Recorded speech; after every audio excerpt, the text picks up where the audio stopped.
What was your first experience with Kaizen and TPS? Okay. Yeah, so my involvement with TPS Kaizen started like 20 years ago.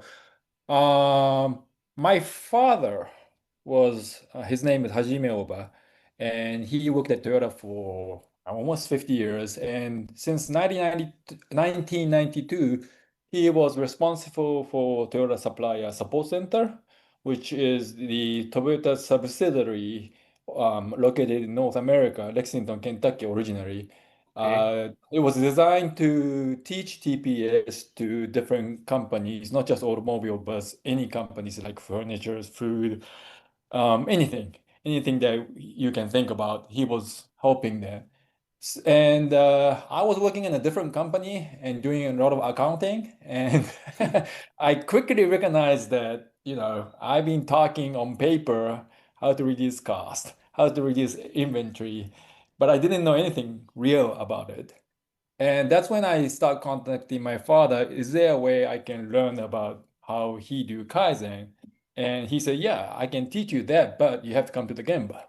So I said, yes, I would like to go to the Gemba and started the TPS Kaizen, which was just go to the floor, use the stopwatch and the standardized work, and make incremental changes. So that was how I was introduced to Kaizen.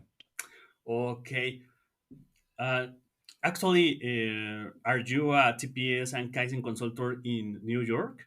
Yes, right now I'm based in New York, yes, and I travel to different places to do TPS consulting. Yes. What do you think that is the main challenge for apply TPS and Kaizen in USA or maybe in other countries?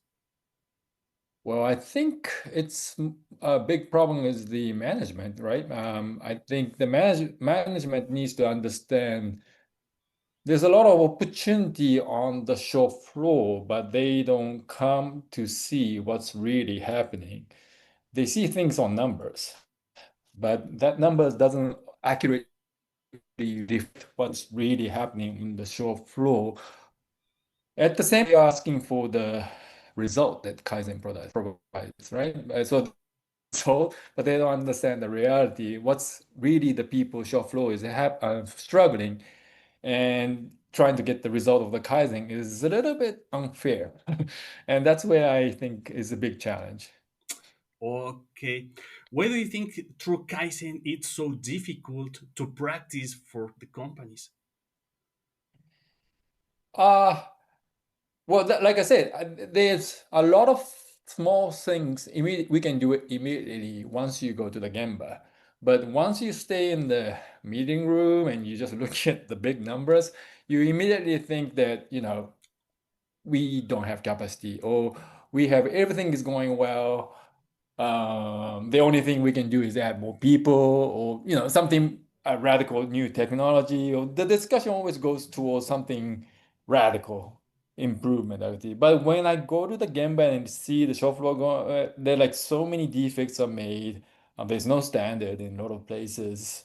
Yeah, there's a lot of small problems that they don't address, like machine downtimes or material shortages. And these functionalities are not necessarily challenged by management. And that's why, yeah, I can save 1 second by changing the layer, but then I'm gonna wait for 2 hours for the material to come. That doesn't make sense. And that's the part that I think management need to balance is like Toyota is not built on this unstable condition. Everything is quite well managed, and therefore people can focus on the Kaizen. But a lot of places it's not there yet.